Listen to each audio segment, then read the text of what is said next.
HMAR Mobile Tech Channel.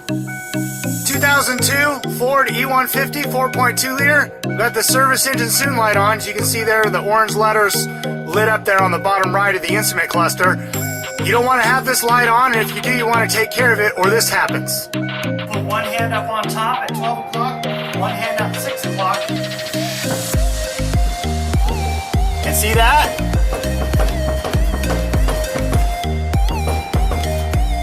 Okay, you're going to have an accident when you have a broken upper ball joint like this. There is one example I can give you that a problem like this would turn the check engine light on. I'm just kidding. There's no reason, there's no way that this ball joint problem can make the service engine soon or check engine light turn on.